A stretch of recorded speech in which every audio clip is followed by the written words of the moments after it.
Namaste. मेरा नाम Fiona है. I am a recent Hindi student. Just entered the classroom with a year's worth of Hindi under my belt, and finally got the opportunity to come to India. And thanks to Yhs Fulbright-Hays program, and it's helped me in ways that a classroom never could. For sure. Specifically, as a non-heritage learner, my strengths lie in reading, writing, slow practice, and being thrown into complete Hindi immersion from day one through the entire month has skyrocketed my comprehension. That was my weakest point beforehand. So I feel very, very grateful to the awesome people around me that have helped me, been patient with me, but also just speaking to me in Hindi, which is not something I get in my home, and doing it well in India. Cultural contexts, words that come up in real life that don't in a classroom, specifically a lot of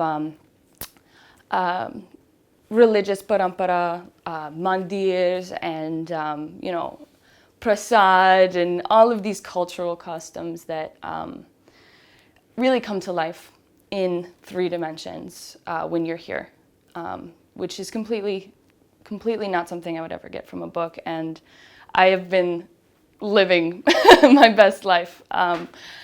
And I think that for me, my biggest takeaway that is going to stay with me the most from this is going to be specifically that cultural component, and getting opportunities to go into places where I would have never imagined I would have been beforehand. Going into actual rural villages and seeing real people living lives that are completely different than mine and are way more eco-friendly and cultural, globally conscious than mine, or environmentally conscious than mine, and seeing all alternative routes that we don't learn about in the West because we have different definitions, right? And so I was able to see these things firsthand. I'll never probably, hopefully I will, but never probably get this opportunity ever again, to study with people like the Worli tribe and actually see firsthand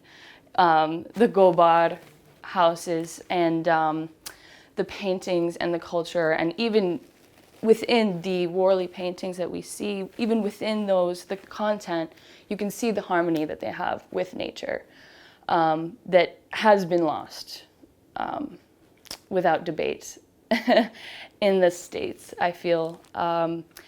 And what this has really done is invigorated my passion for South Asian studies as a whole. I mean, Hindi language, of course, but I really feel, I would say, motivated now to do more than I would prior to coming here.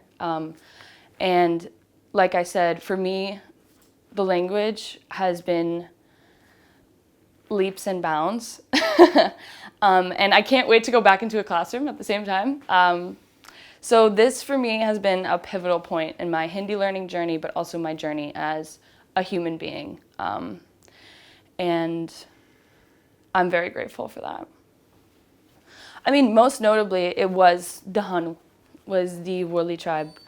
As I said, the tie-in there was with art expression. So it was really a beautiful, holistic view of the way that they operate and live their life. It was not just about how they make their houses or how they make their living and how they make their art, but how do they all do it all together in this, and how does that make them basically who they are as people, a deeper thing that you don't get to learn unless you are there firsthand. The things that were going through my brain were mostly just intaking of how